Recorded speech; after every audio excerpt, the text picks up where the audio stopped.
रात के लगभग 11 बजे थे। दिसंबर की ठंडी हवा पूरे शहर में फैल चुकी थी। रेलवे स्टेशन लगभग खाली हो चुका था। कुछ यात्री अपने अपने प्लेटफॉर्म पर बैठे थे और कुछ जल्दबाजी में घर पहुंचने की कोशिश कर रहे थे। उसी स्टेशन पर 24 साल का एक युवक विवान एक बेंच पर अकेला बैठा था। उसके चेहरे पर निराशा साफ दिखाई दे रही थी। कुछ घंटों पहले ही वो एक बड़ी नौकरी के इंटरव्यू में असफल हुआ था। पिछले 2 वर्षों से वो लगातार कोशिश कर रहा था, लेकिन हर बार उसे असफलता ही मिलती थी। वो खुद से बुदबुदाया, शायद मैं किसी काम का नहीं हूं। तभी स्टेशन पर एक घोषणा हुई, प्लेटफॉर्म नंबर 3 पर आने वाली आखिरी ट्रेन कुछ ही मिनटों में आएगी। विवान ने ध्यान नहीं दिया, वो अपनी सोच में डूबा हुआ था। उसी समय उसके पास एक बूढ़ा आदमी आकर बैठ गया। उसकी सफेद दाढ़ी थी, साधारण कपड़े थे और आंखों में एक अजीब सी चमक थी। बूढ़े व्यक्ति ने मुस्कुराते हुए पूछा, बेटा इतने परेशान क्यों हो? विवान ने पहले तो कोई जवाब नहीं दिया, लेकिन कुछ देर बाद उसने अपनी सारी बातें बता दी। बूढ़ा व्यक्ति ध्यान से सुनता रहा। फिर उसने कहा, क्या तुम मेरे साथ एक छोटी यात्रा पर चलोगे? विवान ने आश्चर्य से पूछा, कहां? बस आखिरी ट्रेन तक। पता नहीं क्यों, लेकिन विवान ने हां कर दी। दोनों ट्रेन में बैठ गए। हैरानी की बात यह थी कि पूरी बोगी लगभग खाली थी।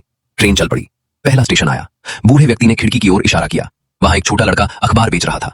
सर्दी से कांपते हुए भी वो मुस्कुरा रहा था। बूढ़े व्यक्ति ने कहा, देखो उसे, उसके पास ना अच्छी शिक्षा है ना आरामदायक जीवन, फिर भी वो हार नहीं मान रहा। ट्रेन आगे बढ़ गई। दूसरा स्टेशन आया। इस बार एक महिला दिखाई दी जो रात में भी चाय बेच रही थी। उसके साथ उसका छोटा बच्चा भी था। बूढ़े व्यक्ति ने कहा, यह महिला सुबह 5 बजे से काम कर रही है। उसके पति नहीं है, फिर भी वो अपने बच्चे के भविष्य के लिए लड़ रही है। विवान चुप हो गया। तीसरा स्टेशन आया। एक वृद्ध व्यक्ति स्टेशन की सफाई कर रहा था। रात के 12 बज चुके थे, फिर भी वो पूरी मेहनत से काम कर रहा था। बूढ़े व्यक्ति ने कहा, कुछ लोग उम्र के कारण रुक जाते हैं, कुछ लोग उम्र के बावजूद चलते रहते हैं। अब विवान ध्यान से हर बात सुन रहा था। ट्रेन आगे बढ़ती रही। अचानक बिजली चली गई। पूरी बोगी अंधेरे में डूब गई। कुछ सेकंड बाद हल्की रोशनी वापस आई, लेकिन इस बार कुछ अजीब हुआ। बूढ़ा व्यक्ति अपनी सीट पर नहीं था। विवान घबरा गया। उसने पूरी बोगी देखी, कोई नहीं था। वो अगले स्टेशन पर उतर गया। स्टेशन मास्टर के पास जाकर उसने पूछा, क्या आपने उस सफेद दाढ़ी वाले बुजुर्ग को देखा? स्टेशन मास्टर ने हैरानी से पूछा, कौन बुजुर्ग? विवान ने पूरी बात बताई।